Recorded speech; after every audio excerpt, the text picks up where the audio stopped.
talking about the creative thinking skill of substitute. So on your blank page in your reflective journal, I want you to write the word substitute. When you're teaching creative and critical thinking skills, it's something that needs to happen with explicit instruction. We can't just tell kids to be creative. We can't just tell them to prove with evidence. We actually have to teach them what those things mean, why you do it, when we do it in the real world, why we do it in the academic setting. So to replace one thing for another in order to perform a purpose. And this purpose we're going to talk about can be the same purpose or a different purpose. So when you have a substitute teacher, the teacher that comes, what is their purpose? Isaiah? To teach. To teach. So creative thinking today, we focused on substitution, which was taking something and substituting it for something else. And then we also discussed that you can substitute things for a different purpose or that you can substitute it for the same purpose. But they had to consider the context that it was happening in the environment, and they also had to consider the impact that that substitution would have. So the first thing that we're going to think about, you are going to need the pink sticky with the lines that I already handed out to you. And we are going to pretend like we own a manufacturing company that makes pencils. And you have pencils in your hands, you use them every day. But our company has a problem. The problem that we have is we made way too many pencils and we're not selling them anymore.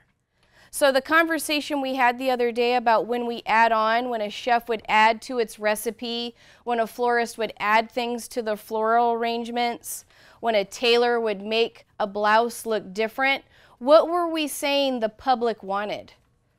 What did we want to do? Make new things that nobody has ever made. We wanted to make new things that no one's ever made so that we could make what? Money, right? We wanted to sell it so that our company could make money. So we need to sell these pencils. We need to get rid of them. So the reason that I put that we could substitute something to do the same thing is when we're thinking about pencils right now, we might not want the pencils to do what you do with them, which is what? To write. So we're not selling them to do that purpose anymore. Maybe we want to do something different with the pencils. So I'm going to give you one idea, and then with your groups or with your partner, I want you to come up with a list of uses for these pencils. So one idea that I had was, what if we could sell these to the public where they use them as chopsticks? Okay, so I want you and your partner to come up with a list. You can use it to make holes in paper instead of using a hole puncher. Let's see. You could use them as toothpicks. Oh. You could use them to hit stuff? Yeah. So, like drums. Yeah, like drumsticks. We can project an image of it. Like Oh yeah, it can be a projector. grappling hook. All right, Jesse, will you bring up your list that you have? And then I want you to share with everyone that's here what you guys start as the most original. So go ahead and come on up here. You're going to put your list on this and then tell the group which one was your most original.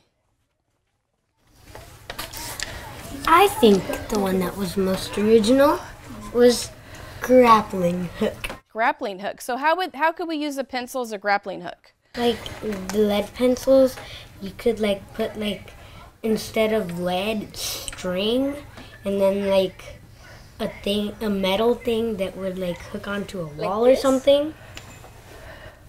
In the inside, when you click it, it'll. Excellent job. That's pretty original. Did anyone else have a grappling hook?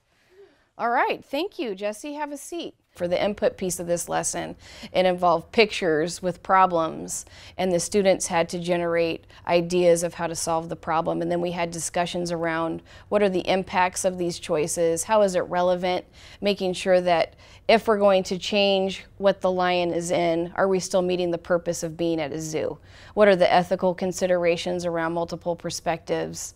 And it allows them to think about when we make changes to something, we're not just going to substitute it just for the sake of substituting, but really thinking about why we're making those decisions and what are those impacts on whatever the problem is. So here is the scenario. The animals in the zoo are kept in cages that provide their habitat. The lion's cage was damaged and needed to be repaired. So what can we substitute this cage for while we fix it? Where can we put that lion? So I want you to talk with your neighbor about where do you think we could put this lion? What are some substitutes for this cage so that we can hire people to come in and fix the one that's broken? I think we should do like a clear crate that the lion can't break while they repair the cage. Like made out of glass? Yeah. I think they should make a wooden one, so even though it won't hold long, the metal cage should be repaired by then. Okay, Jesse's group, what did you guys come up with? Most of we came up with like putting it in a glass cage, but a cage that little kids and animals can't break. Okay. Animals and kids. So we can still keep the public safe. They can still see the lion, right? And the lion isn't going to hurt anybody or hurt itself. Do you guys agree that putting the lion in glass is a good substitute? Now, we discussed with the pencils that we made the pencils do something different. But this time with the substitution, are we still doing the same purpose? Yes. Yeah. What is the purpose, Jesse, of your glass cage? Keeping the animals safe and keeping the audience safe. But we can still enjoy it, right? We can still enjoy it. So now we're going to change the focus from kind of non-academic settings with the pencils and the zoo and this, and now we're going to change the context. So we're going to have to shift mental gears. So this time we had already read a story called Cinderella. Does everyone remember reading that story? Yes. So I would like for you to get out the graphic organizer for the story that we read from your office that looks like this. What I'm going to give to you, you have two different versions of Cinderella that you can choose from to read. And I had already shared with you other versions of Cinderella where just some things changed. You guys are going to read this version of Cinderella and you are going to fill out the same graphic organizer so that we can have a discussion around what did this author change, what did they substitute. So the first one that you can read is called Cinderfella. So instead of Cinderella, this is about a boy. So the character is changed. The other one is, and these are just called fractured fairy tales because they changed part of it, is where Cinderella is at school. Everybody always made fun of us. But one day, standing at her house, I get that. But how do I get that? She said out loud. Wait. Okay. Main character switch. Go to the bar and meet the boy. Who lives with the main character?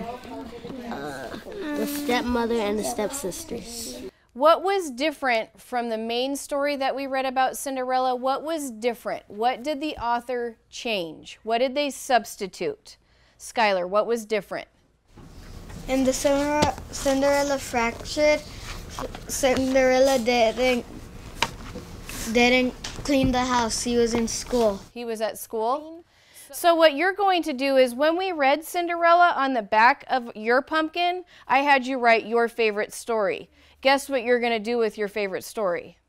We're going to substitute things. So you need to consider the parts of your story, who are the characters, what are the settings, what goes on, and things that you can substitute. What if I changed this? How would the story be different? So you're going to play with it and make your own story that you know and like really funny. So what you're going to get is a story map to help you map it out. You have two different things you can choose from. You can choose a story map where it's mostly pictures over time and you can write down what's going on.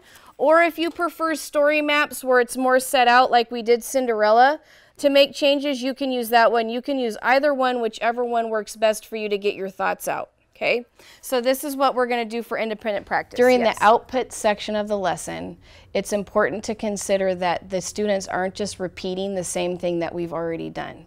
So it had nothing to do with pencils, it had nothing to do with pictures we've already talked about, and it didn't have to do with a fairy tale. It had to do with a story where the students are choosing a story that they like and know well.